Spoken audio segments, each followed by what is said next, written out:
According to the weather, it might stop raining tomorrow. I don't know if I can actually fly it now. Again, it's actually not raining way up further south down there. Maybe I should have went over there to fly it quickly. Can't do it now because then the light will die too fast. I was kind of interested in flying it just to see if it's true what one of you said, basically when you open up the Go app and nags you or something like that to answer, I guess, questions about the drone safety and all that. So I was curious to see if that's the case, but I haven't actually flown it yet since the rain started like all week. Actually today I thought I read the first story where a drone crashed into a car and caused like an accident, but apparently that wasn't the case. Although that's what I thought just based on the search or what was suggested to me. But I did see this cool video. I mean, just the other day we saw that Boston Dynamic people show off that dog that looked really realistic. Now they showed off this, something called the Atlas robot. What would you call this? Gymnastics, parkour? Makes me wonder, are we going to start seeing robotic Olympics soon?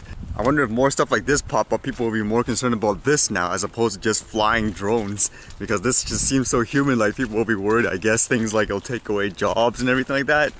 We're looking for drone deals and stuff still for the Black Friday. I got this in the mailbox. Mavic Pro Alpine White limited edition combo.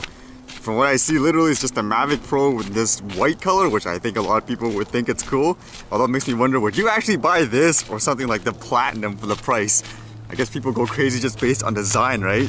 The CES event's gonna come out, so I know for me, for tech stuff like this, I usually try to hold off and just try to research what's happening, so then you can kind of see better what's out in the market as opposed to just investing it right now, because you never know, you could be obsolete like just in a couple of months, whatever you're thinking of getting right now. Yeah, it seems that the rain stopped a little. And what's this? Looks like a filming.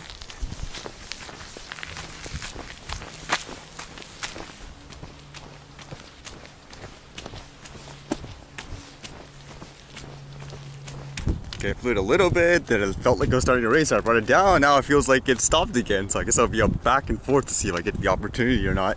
But I didn't get any quizzes or anything like that on the app when I flew it. When I read this, at first I was a little confused. It says Chinese drones may soon swarm the market and that could be very bad for the US. I'm like, what are you talking about? Aren't most of the drone manufacturers from China?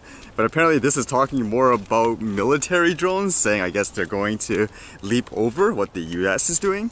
Now apparently the reason for this isn't so much about cost, which is what you would assume, but rather regulations. I guess it kind of relates to that other video that I saw the other day about the robot AIs and people wanting to ban autonomous drones, like that can do stuff like that. According to this, it says, in 1987, the US signed the Missile Technology Control Regime, a voluntary pact of 35 nations aimed at preventing the mass proliferation of missiles and unmanned aerial vehicles by requiring them to have a heavy regulation and tight export controls. And it says, currently under the agreement, drones that can fly over 185 miles and carry a payload above 1,100 pounds are defined as cruise missiles. The Predator and the Reaper, both of which can carry payloads of 3,000 pounds or more, are thus subject to these regulations and control. And apparently, like for people like China, they aren't a part of this agreement, so they can make whatever they want. So they're basically, because of that, they are frogging whatever the other countries are doing. Again, that's kind of interesting to think about. Everyone has these regulations and all, but if there's one area or country that doesn't need to follow it because they didn't agree to it, then I guess they are going to innovate a lot faster. Then again, you don't know what's happening behind the scenes, I guess. And in regards to things like regulations, I mentioned about the other day how in the US they're probably going to reintroduce that drone registration that got shot down at the court.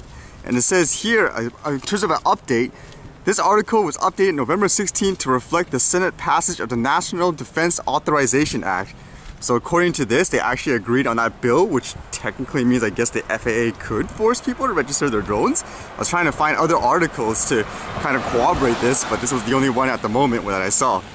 I guess like a lot of you said, you expected this to come, like they're gonna reintroduce it anyway, so you didn't bother.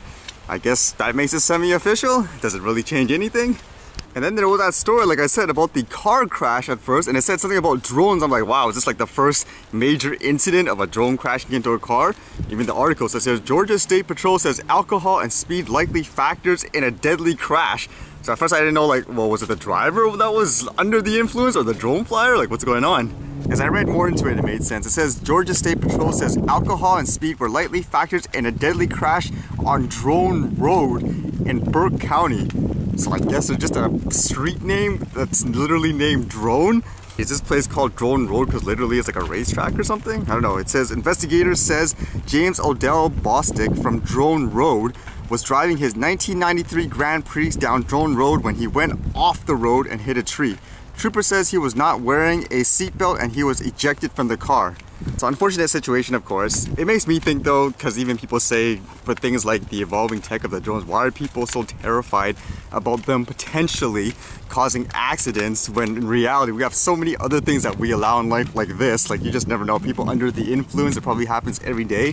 Why are we so paranoid about things like, for example, like me, someone flying like a drone recreationally just for fun in a super safe way, yet for some reason the risk of that seems crazier in a lot of people's minds. Speaking of drones and racing though, I did just see this one today. Apparently it's a little old, but it had basically a really super fast drone racing against a racing car, and it basically just obliterated it in terms of going really fast right at this get-go. It seemed like unfortunately something went wrong. They had to crash it just for safety reasons. So there goes $10,000, but it makes you wonder if that's the way of the future as well, in terms of people watching drone racing as a sport as opposed to more traditional cars and all that.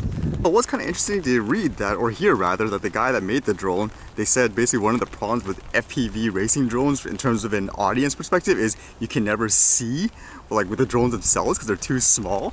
And so this, having a bigger drone solves that problem. So I'm like, really? Is that really the issue? I've only been to about 2 FPV events and I've been able to see them, I guess, maybe just because it was a small crowd.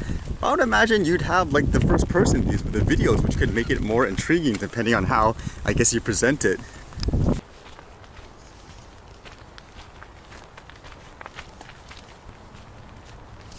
I believe those are police prop cars.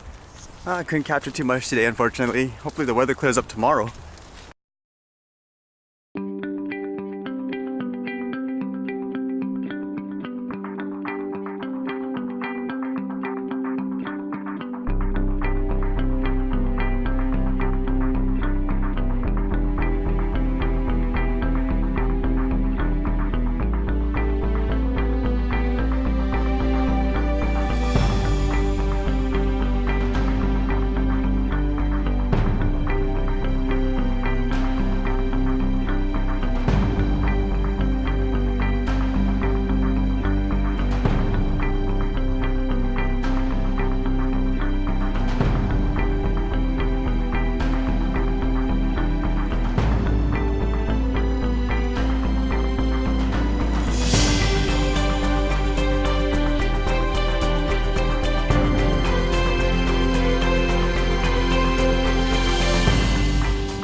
The heck is that?